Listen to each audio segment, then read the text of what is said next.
Shalom. Renungan kebenaran firman Tuhan hari ini terambil di dalam Injil Markus pasal 3 ayat 13 sampai dengan ayat yang ke-19. Judul renungan hari ini, Anda dipilih sejak semula.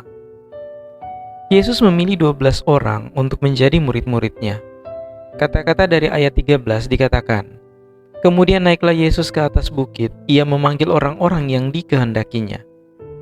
Dia memanggil orang-orang yang dia kehendaki, bukan orang-orang yang layak, bahkan orang-orang yang ingin dipanggil. Bayangkanlah ada banyak orang yang ingin mengisi peran yang sangat penting ini. Namun, hanya 12 yang dipanggil. Mereka bukanlah yang paling cerdas, atau paling cakap, atau paling kuat imannya. Mereka penting karena merekalah yang Yesus inginkan. Pertimbangkan betapa pentingnya orang-orang ini. Mereka adalah orang-orang yang akan magang, yang dipilih oleh Anak Allah. Mereka akan membantu memikul beban pelayanan Yesus di bumi, karena mereka memiliki panggilan yang lebih besar yang menunggu mereka. Orang-orang ini, kecuali Yudas si pengkhianat, akan membawa pesan Kristus ke pelosok dunia yang dikenal.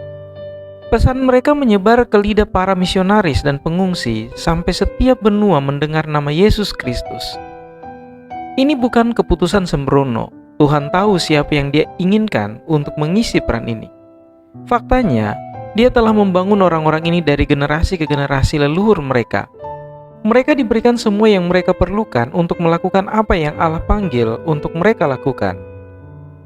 Anda dan saya dipilih dengan perhatian yang sama. Efesus 1 ayat 3-6 mengungkapkan rencana Bapa Surgawi kita. Hal itu menunjukkan bahwa Dia memanggil dan mempersiapkan mereka yang Dia kehendaki. Dikatakan, terpujilah Allah dan Bapa Tuhan kita Yesus Kristus, yang dalam Kristus telah mengaruniakan kepada kita segala berkat rohani di dalam surga. Sebab di dalam Dia Allah telah memilih kita sebelum dunia dijadikan, supaya kita kudus dan tak bercacat di hadapan-Nya.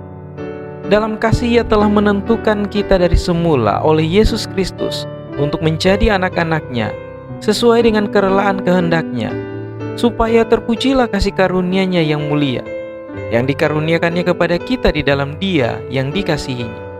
Tuhan merencanakan Anda sejak semula.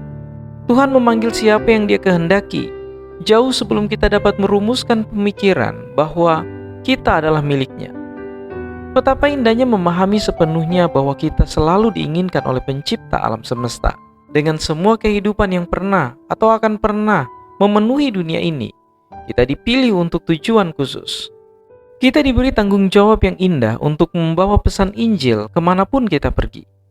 Kita dipanggil untuk suatu tujuan. Terkadang tujuan kita sangat jelas.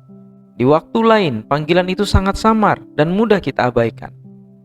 Salah satu murid, Simon, hanya disebutkan di dalam kitab suci dari ke-12 murid ini. Tidak ada kisah pribadi, tidak ada peristiwa besar yang mengelilingi pria ini. Tetap saja dia terpilih.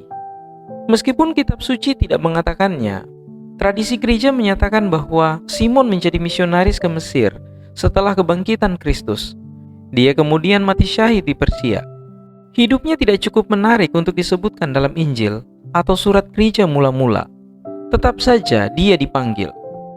Tidak peduli bagaimana Anda memenuhi panggilan Anda, pahamilah itu, dan Anda dipilih jauh sebelum Tuhan menyatakan ciptaannya baik. Begitulah Tuhan memilih Anda. Kiranya Tuhan Yesus menolong dan memberkati kita semua.